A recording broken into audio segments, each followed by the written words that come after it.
ఉగ్రవాదంపై పోరాటానికి ప్రపంచ విధానాన్ని రూపొందించేందుకు మార్గాలు అన్వేషించాలని భారత్, ఇజ్రాయెల్ నిర్ణయించాయి. వాణిజ్యం, మౌలిక సదుపాయాలు, కనెక్టివిటీ వంటి అంశాల్లో సహకారాన్ని పెంపొందించుకోవాలని అంగీకారానికి వచ్చాయి. భారత పర్యటనలో ఉన్న ఇజ్రాయెల్ విదేశాంగ మంత్రి గిడియాన్ సార్ విదేశాంగ మంత్రి జైశంకర్తో భేటీ అయ్యారు. మరికొన్ని నెలల్లో జరగనున్న ఇజ్రాయెల్ ప్రధాని బెంజమిన్ నెతన్యాహు భారత్ పర్యటనపై చర్చలు జరిపారు. భారత్, పశ్చిమాసియా, ఐరోపా వాణిజ్య కారిడార్ ప్రాజెక్టు అమలు కూడా చర్చకు వచ్చినట్లు తెలిసింది.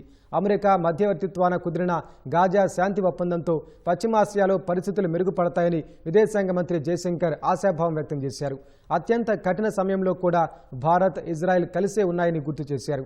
ఉగ్రవాదం ఏ రూపంలో ఉన్నా అడ్డుకోవడానికి ప్రపంచ విధానాన్ని నిర్ధారించే దిశగా భారత్, ఇజ్రాయెల్ చర్యలు తీసుకోవడం ఎంతో అవసరమని తెలిపారు. గాజా శాంతి ఒప్పందం కుదిరినప్పుడు తొలుత నెతన్యాహుకు ఫోన్ చేసి అభినందనలు తెలిపింది ప్రధాని మోదీనే అని, ఈ విషయాన్ని తాము గుర్తుంచుకుంటామని ఇజ్రాయెల్ విదేశాంగ మంత్రి గిడియాన్ సార్ పేర్కొన్నారు.